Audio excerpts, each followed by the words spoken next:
I got two words for you, Professor Brew. That's who I am. That's what you can call me. I got two more words for you. Tout it.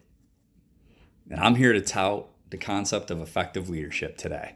Something we desperately need in today's world. And so you're wondering, who the heck is this Professor Brew?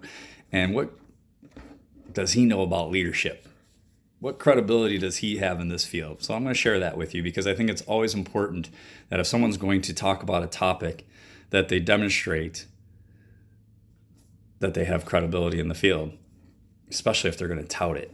And so to those people who are criticizing our world, national, local leaders, who criticize coaches, who criticize people who have been in leadership roles but have never led a team, never been a part of a team, but yet they want to point fingers and pass blame. That's my next video next week. I'm going to talk about accountability versus blame. Those people who are pointing fingers who have never led or been part of a team, I have two words for you. Shut up. Moving on. Again, I'm Professor Brew. What makes me credible? Been a coach and a teacher for over 20 years. I'm currently a college professor. I have also been an administrator as an athletic director. And I also have my doctorate in leadership studies. So I've done a lot of research. I've read a lot of articles on some effective leaders. I've watched presentations on some good leaders and some poor leaders. I've experienced good leaders, experienced poor leadership. And I'm just going to share my thoughts and opinions on what we need in today's world regarding leadership, because too many times I'm hearing in the media, social media, people talking in general, oh, we need better leadership. And they talk about it in general terms. Let's be transparent about it. What specifically is effective leadership and what is needed in today's world regarding leadership? And so that's my whole purpose. I want to help educate the public, future leaders, current leaders. Take it as you will. Comment after you watch this video, good or bad. I will have another video next week. I hope you tune into and watch. But this concept of effective leadership, that's what I'm going to tout out today, the buzzword tout. Tout means to aggressively sell or promote an idea. So I'm going to tout out effective leadership. I'm going to tout it to you. Leadership is the ability to influence others to reach common goals. Again, condensing the dictionary version, leadership is the ability to influence others to reach common goals. And so I think effective leaders need these characteristics, and I'm going to list them for you and talk about them a little bit.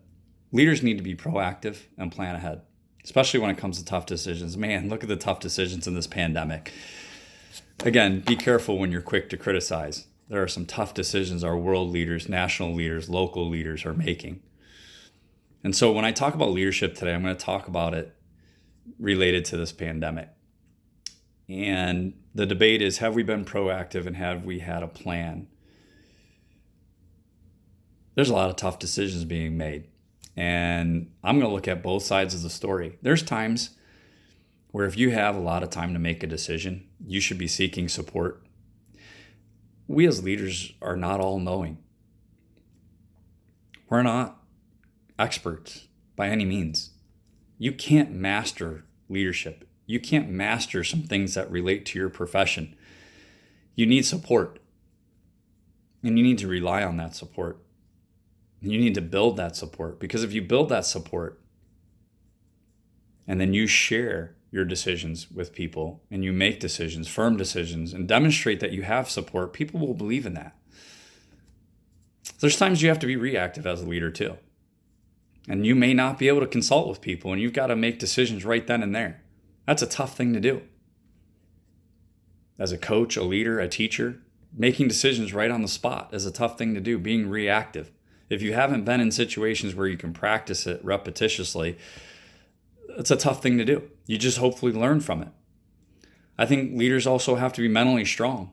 And what makes us mentally tough is facing humility, admitting our mistakes. All leaders make mistakes. We have to admit them.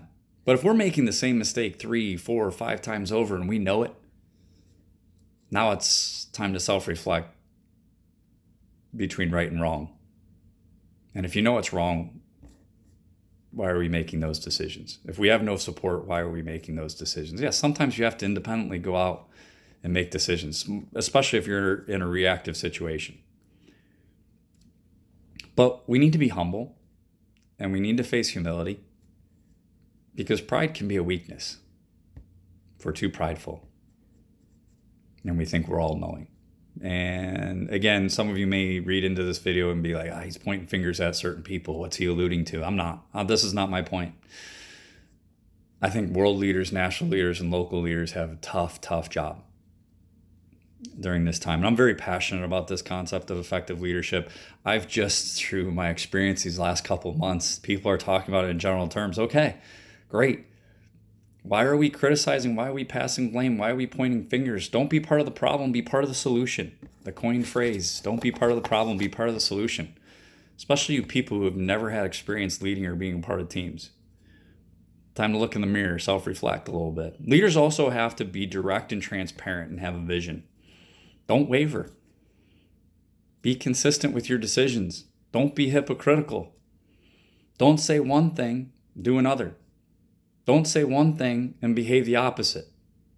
Or don't say something and then later on say the total opposite and be vague so people can misinterpret what you're saying.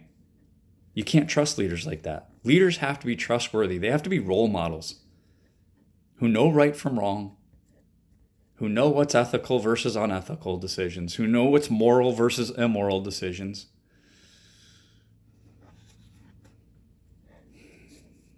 We also have to say, okay, when I make these decisions, who am I benefiting? That's what's going on today. We have a debate on who's being benefited with the decisions being made and who's not. I've always believed when you are a coach or a teacher, you make the decisions that benefit the majority. You try to make decisions that benefit everybody universally. In a perfect world, sure. As we can see right now, we're not in a perfect world at this point. Everybody has imperfections. Everybody makes mistakes. We need to learn from them. We need leaders, more of these every day, that are servant leaders who are willing to sacrifice. And we're seeing this, sacrificing their time, their families, their friends, even followers. We're doing this. We're all taking leadership roles in some degree because we don't feel like we're being led completely through this whole pandemic. So we have to be touted, independent thinkers. I say this to my students all the time. There is such a thing as being an independent thinker and not being enabled. It's the worst thing you can do to a kid, a student, is enable them and give them a crutch. We need to encourage independent thinking. We all need to be independent thinkers here. If we're not being led, why are we complaining? Why are we wasting the energy to complain? Again, my video next week will be on passing blame versus holding people accountable. Let's stop wasting our energy and pointing fingers and blaming. That goes for everyone, including me. There's times I catch myself doing it. Leaders also have to be role models. They have to be consistent with their decisions. They have to have priorities in place, values and beliefs in place, so they can make the decisions that benefit the majority or almost everyone. Again, the tough decisions aren't going to benefit always everyone. And that's part of leading. That's the tough part of leading. So tout it. Tout this leadership. Charles Darwin had this theory, this concept of survival of the fittest. I'm going to put a spin on his survival of the fittest. What was Charles Darwin first? His survival of the fittest. Those who have the genetics, those who are built stronger, physically more in shape, right? They have the big time genetics from their family. Those are the ones who are going to survive. But yet the weak who don't have those genetics, they're going to suffer. So we live in a world of the survival of the fittest. To a certain degree, we still do. But I'm going to put a spin on it. Because I think we can all be fit and the strongest and the fittest. And I have three concepts, So there's my spin to survival of the fittest. Leaders, we need to possess this, and we need to demonstrate it. We need to show it and not be shy about it. Because people think it, they don't say it. I'm going to say it. One of the things we can control as leaders, everyone in this world can control, is believing in something and having faith. We are not all knowing as leaders. There is something, someone, somebody bigger and better than us that we need to have faith and believe in. And I'm not here to tout religion. I'm not here to tout one religion over the other, because I think we're divided in too many groups in this world as it is. Look at the politicians, look at the partisanship. We're in a world pandemic where people are suffering health-wise, financially, and yet we have our petty differences we want to argue about. We still, to this day, argue about religion and faith. Why? Everybody has their own faith. You pray on one knee every day on your own, in a room, in your house. That's exercising faith. Those who go to church, they're exercising faith in a congregation. What's the difference between someone by themselves praying that don't go to church versus those who do? Do we pass judgment? Should we pass judgment? We as leaders should exercise faith. We should share our thoughts about faith. It's the last time you've heard of a leader talking about faith and having something to believe in and hope for. We control that. Every single one of us controls our path and our journey regarding our faith. I can tell you right now, I wish I did it more consistently on a more repetitive basis, practicing my faith, but I'm still on that journey. I can admit that. But if leaders don't have strong faith in something or believe in something better and bigger than them, you will not be the best leader you can be, period. That's number one. Have faith. Demonstrate that faith. Don't be afraid to. Don't be shy to. Things that people think about but don't talk about or say. Secondly, we control being disciplined. Making the right choices. We know what's right from wrong. We know what's moral and we know what's immoral. We need to be disciplined. We need to know our surroundings. That's part 2 of survival of the fittest. We as leaders have to be disciplined because we have followers who are not. And we have to demonstrate what that looks like so they follow. And then third, some of you maybe think I'm insensitive to this, but we control this. I think leaders have to look the part. I think we have to look healthy, our physical shape. We have to be physically strong, physically healthy to be an effective leader. Body connects to the mind. Period. There is no debating that. Some people, and I'm going to look at the other side of the argument, some people will say, well, no, I was born, I don't have the genetics, I have a weak immune system. Obesity runs in the family, 33% of the United States obese. But we've heard the success stories. Yes, there's people born with mental and physical disabilities. Absolutely. I'm not being naive to that fact. But those success stories, there's people who have had mental, physical disabilities. They've had a support system in place that's helped them and they've overcome. Leaders can be leaders of physical or mental disabilities and overcome it and still lead. Not saying that. So please don't dispute that with me. I'm not saying that. But then there's those people with physical disabilities, mental disabilities that are alone, that don't have that support, that take a different route, that make the wrong decisions, that use it as a crutch to behave a certain way. And we condone it. That's a choice they make. There's success stories of people who physically and mentally overcome on their own as well, without support, without help.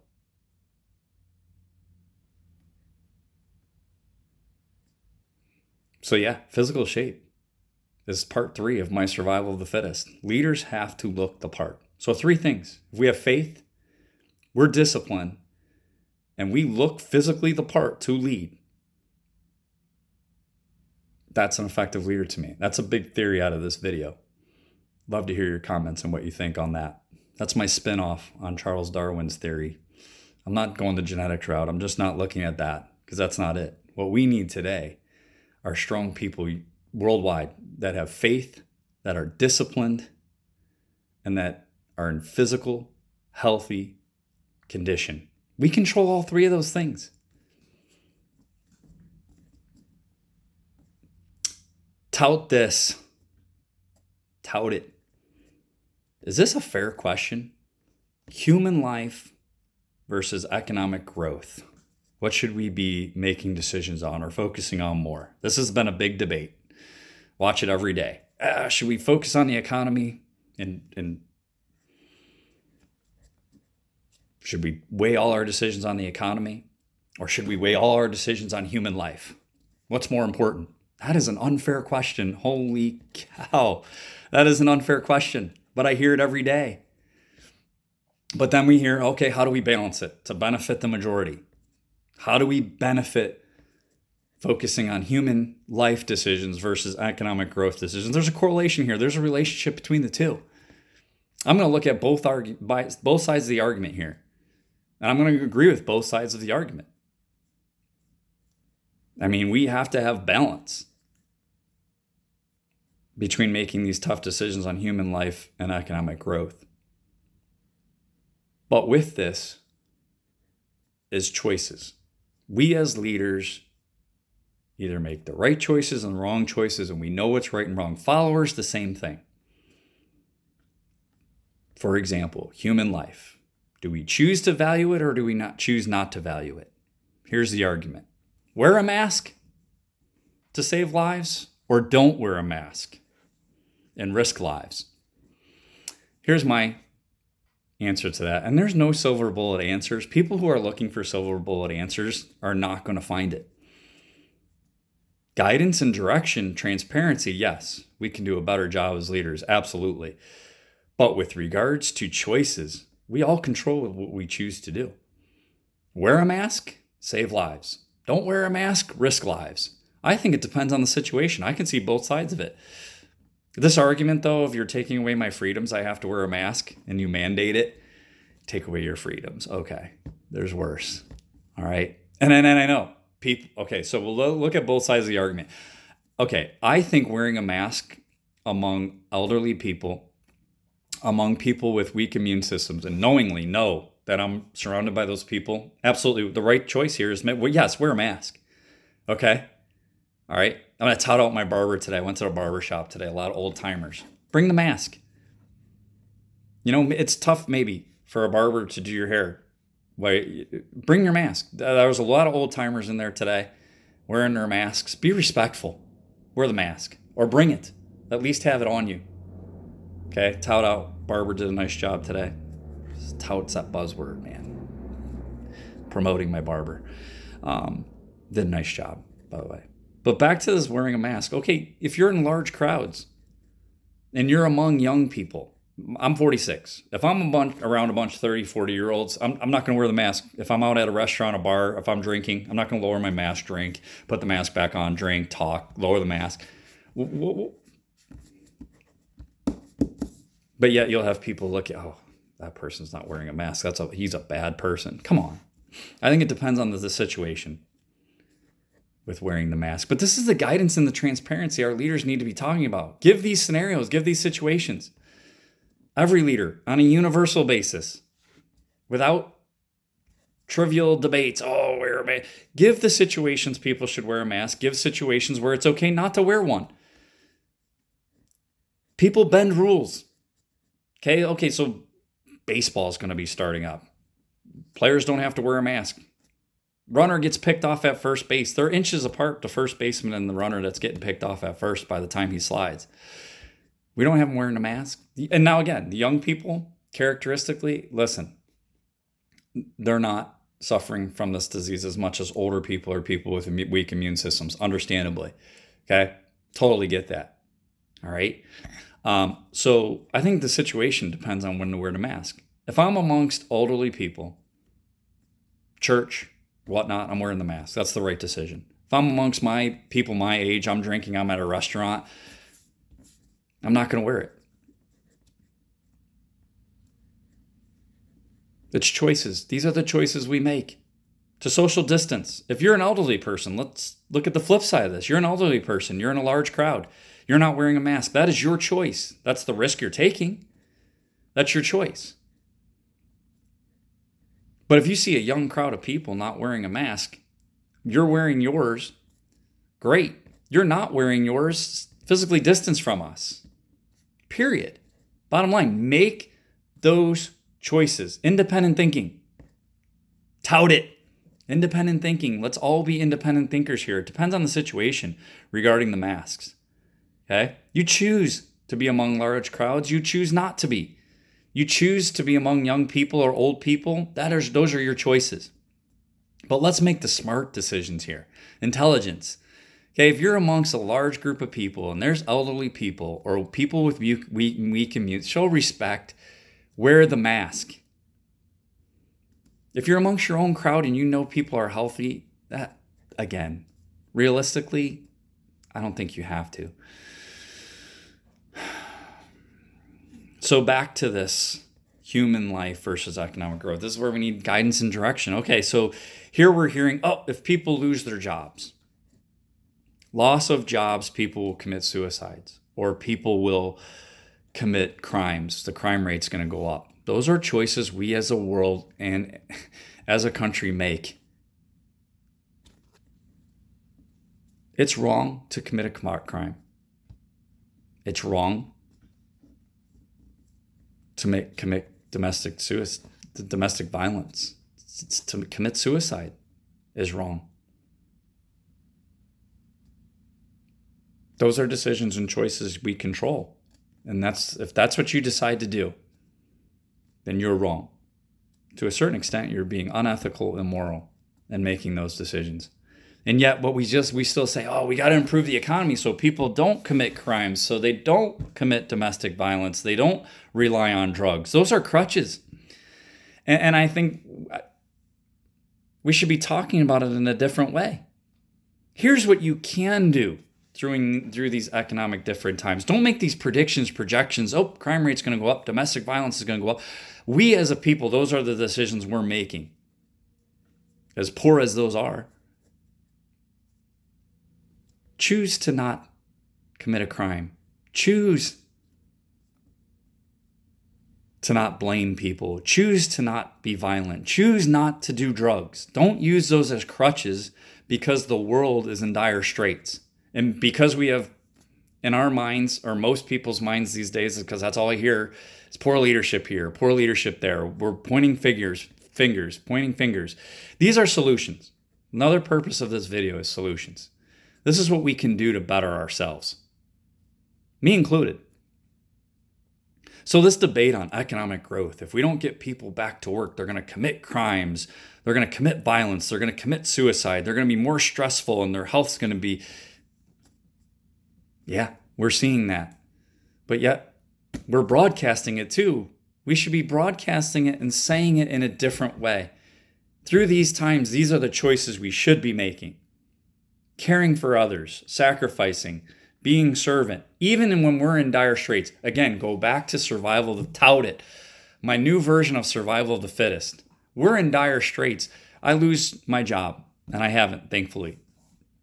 One of the fortunate ones. I feel very fortunate about that. Turn to faith. That's survival of the fittest. Those who turn to faith. You lose your job, you have no money, you can always turn to faith. You can always discipline yourself and make the right choices and not commit a crime, not hurt others, not use a crutch and say, ooh, it's me, poor me. I don't have what I deserve. There's other directions. There's a yield in the road. You're either going to go left or you're going to go right. And you're going to face adversity in a positive or a negative way. And thirdly, do something to keep yourself healthy. Make right choices physically. Don't hurt others. Help yourself. As dire and as adverse as it gets, help yourself. Find things to do that are productive, helpful, servant to others. I say this to leaders. I say this to everyone out there. I know I got very serious middle to end of this video, but I'm very passionate about what's been talked about. Those are my thoughts, views, and opinions on this topic. And so I'm going to turn to one last thing that I think this needs to be said. I hope you comment on this video. I also hope you comment on my second video next week regarding the topic of leadership. I'm touting leadership, effective leadership. I'm touting it. It's that buzzword, tout, to promote, sell something aggressively. So I'm selling this new concept that maybe not new concept, my views on what leadership is. So I'm going to leave you with this quote by Helen Keller. And I think we all should abide by this quote as a whole, as a universe. Alone, we do so little. Together, we can do so much. And I'm going to leave you with that. This is Professor Brew. Effective leadership. Tout it.